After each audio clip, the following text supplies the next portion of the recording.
Hello.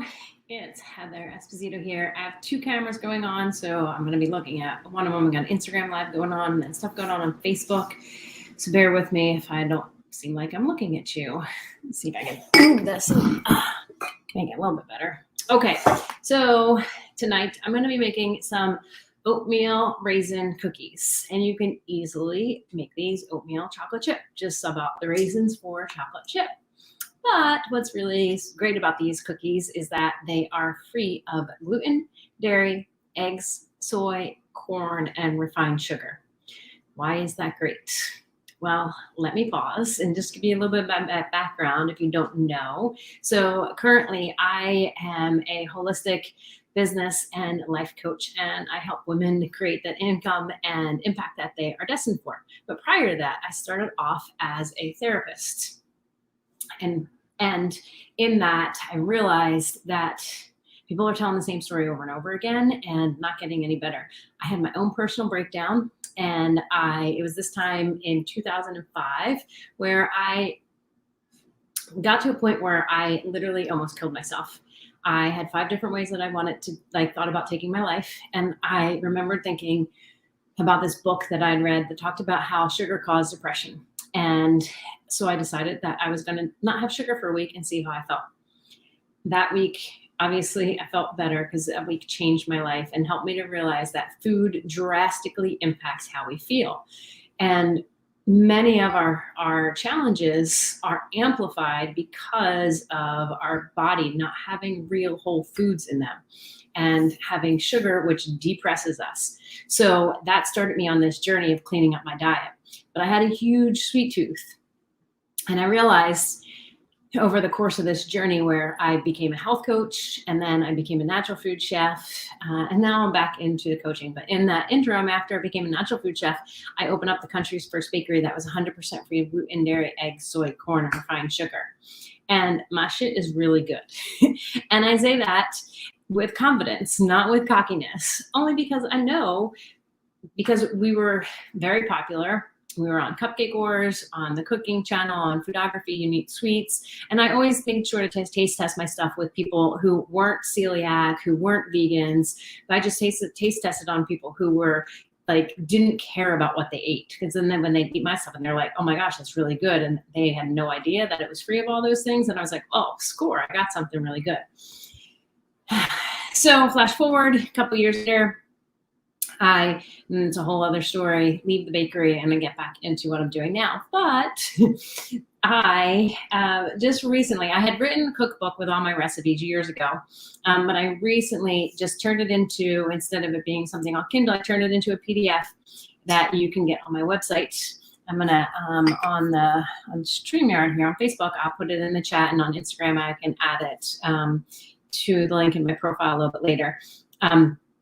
But the cookbook, you can see the picture, and I'll show it over on Instagram in a minute, but oh my gosh, you see, it's called Smart Sexy Sweets. You see how delicious that looks. That was one of the cupcakes that we did for Cupcake Wars. Seriously, so delicious. So today, I'm gonna make some oatmeal raisin cookies. And you're going to see it's super, super easy to make them free of all these things. All these ingredients are things that you can essentially now, especially get on Amazon.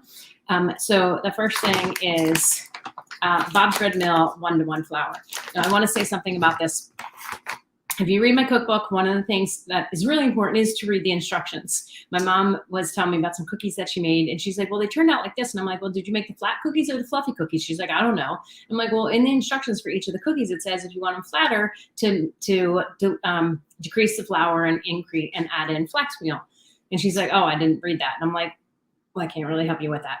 I also talk about this flour. So when I created the recipes, this flour was not around or available, because we're talking back 2008, 2009. The only gluten-free flour mix that was around then was Bob's Red Mill bean flour, which is like gluten-free bean flour. It was like a gluten-free mix, but it's a maroon bag. But you can't really find that one in the stores much anymore. You definitely have to order that. So this flour works for the cookies. So and again, this is such an easy recipe. I forgot one thing. I know what I forgot.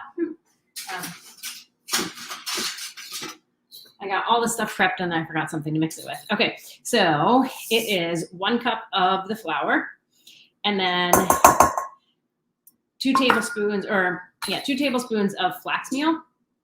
And that basically acts as the binder. Instead of there being eggs, you use a flax. And then there is a 1/2 cup plus 2 tablespoons of coconut sugar. So coconut sugar, I typically get in bulk off of Amazon. I might be a spokesperson for Amazon at this point. But the reason why I get it in bulk is because when I'm baking, it makes more economic sense to do that. So this is a 3-pound bag. Coconut sugar is much easier on the your blood sugar if you have blood sugar issues, and it's also more sustainable in how they harvest it. So we have the 1 cup of flour, we have the 1/2 cup and 2 tablespoons of coconut sugar. Then we have, I forgot one more thing. My gosh, I keep doing this. Let me get this. Where's my stuff? I get all excited about my stuff because I'm like, oh, I have everything organized and together. And then apparently I don't. So 1/2 teaspoon of baking soda. And then this is one of my favorite measuring cups as a total aside, but you see there's 4 little, there's 2, but there's actually 4 measurements. And this is from where I went to culinary school, the National Gourmet Institute. It's one of my favorites. Anyway, so 1/2 teaspoon of baking soda. Then we have 1/2 teaspoon of cinnamon and 1/8 teaspoon of nutmeg. You throw that in there. And you just want to mix this stuff up. And this is your dry ingredients. I know you can't see because it's a metal bowl, but you just want to get it so that everything is all mixed up. And then, I should have thought this through a little bit more. I'm going to grab one more bowl.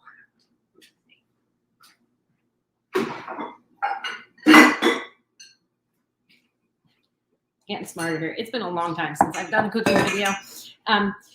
So that's your wet ingredients or your dry ingredients. Then you want to mix your wet ingredients, and you want to take a 1/2 cup plus a tablespoon of coconut oil. Now I have a measuring spoon within this coconut oil. And the reason why is because you're also then going to do 2 tablespoons of maple syrup. I'm going to put this in first. Well, let me say I'm going to do the coconut oil. And the reason why I put the spoon in there is because when you pour the maple syrup in, it pours out of the spoon so much easier and it doesn't stick. So fun little trick. Okay, so you have your coconut oil and then you have a 1/4 cup of applesauce. So applesauce, I like to get these like applesauce cups, and this way I don't have to use a whole jar of applesauce and then eat it afterwards. And these are typically about 6 tablespoons, which is a quarter cup plus 2 tablespoons.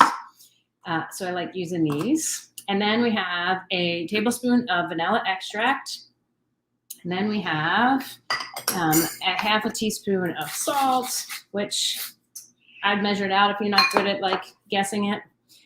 And you just want to mix this together. So again, if you see, you don't have to get it super, super mixed together. Like you don't have to have like, you're going to see that the applesauce, you can still, it's separate a little bit, and that's totally fine. Like I said, these are super easy.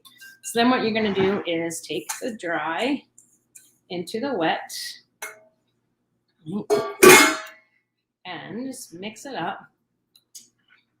And I would, if you're taking these to a party or something, what I would do is just double the recipe so that you can have more, make more at once, and then you don't have to worry about when people are like, oh my gosh, these are so good, I want more. You're like, oh, look, here's more. So then you get 6 tablespoons of gluten-free oats. Again, you can buy those online. And then a 1/2 cup of raisins. And that's it. I mean, really, it's super, super easy. And a lot of times people think, oh my gosh, gluten-free stuff is so hard, it's so challenging. I will say, especially my cookies are so stinking easy to make, and they're so delicious. So you just get it all mixed together. I'm gonna taste it because you don't have to. Gosh, I made some really good stuff, y'all. And then you want to get your cookie pan. Now, I have to say something about this, is that your pans impact how your cookies cook. And so if your cookies always turn out burnt, well, you may be overcooking them, but it can be your pan. I tend to like these. I don't even remember what these are because I've had these for so long. They're Wherever Air Bake, insulated bakeware. I love these. I think my cookies always turn out super good when I use these. I always put parchment down, and I take an ice cream scoop, a tiny ice cream scoop, because then you can get more cookies. And that's it. You put it down, and then what I'll do with my hand is smush it down, and that's it. You just put them on the thing. They go in the oven at 350 for about 9 minutes. You want to rotate them and let them bake for about 2 to 3 more minutes, depending on your oven. Again, this could change too. Let them cool for about 2 minutes, and then you can enjoy them. Enjoy them with some dairy-free ice cream. Enjoy them with, you can make cookie sandwiches. In my cookbook, I have a recipe for really delicious frosting. So make vanilla frosting and make cookie sandwiches. There's so many fun things you can do with them. So that's it. Gluten-free, dairy-free, egg-free, soy-free, corn-free, refined sugar-free, oatmeal raisin cookies that are delicious, and nobody would know the difference if they had them and they didn't know. So enjoy. You can get a ton of other recipes in my cookbooks: cupcakes, cookies, sweetbreads, cinnamon buns. Seriously, gluten-free cinnamon buns that are amazing. Different types of bars like salted caramel chocolate bar. I have lemon raspberry bar in there. I've tried so many good things. There's frosting, muffins. So I drop the link in the comments on Facebook, and I'll drop it I'll put it in the link in my bio on Instagram.